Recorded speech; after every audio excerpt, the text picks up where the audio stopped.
Mesdames, Messieurs, bonjour. Bienvenue sur cette opération que nous tentons de monter en ligne, qui est un petit peu compliquée.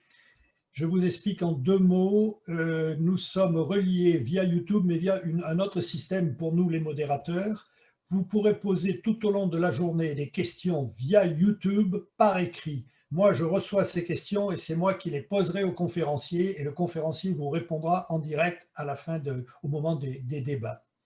Voilà pour l'introduction. Donc, je m'appelle Marc Ledoux, je suis directeur de recherche chez Mérite au CNRS et je travaille là dans ce cadre avec la Maison de la Chimie.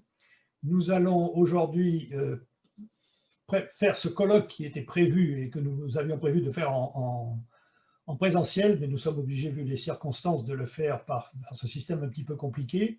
Ce colloque va traiter du CO2, donc du dioxyde de carbone, mais pas de la manière dont on en parle tous les jours en ce moment et très souvent, c'est-à-dire en tant que vecteur du réchauffement climatique, qui pose encore pas mal de questions. Non, nous allons aborder aujourd'hui uniquement le problème du CO2 en termes de soit déchets qu'il va falloir récupérer ou stocker, soit comme matière première pour la chimie et pour autre chose. Voilà exactement l'objectif de ce colloque d'aujourd'hui. Alors, sans perdre plus de temps, je vais vous présenter le premier conférencier. Le premier conférencier, M.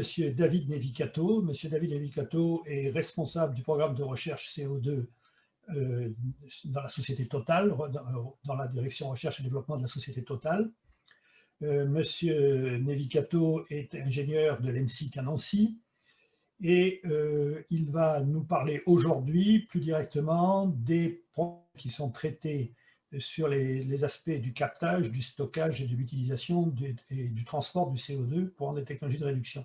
Le titre exact de sa conférence est en fait, oui, non, il va faire une introduction générale, excusez-moi, je m'étais trompé de ligne, il va faire une introduction générale sur tout ce qui nous concerne aujourd'hui.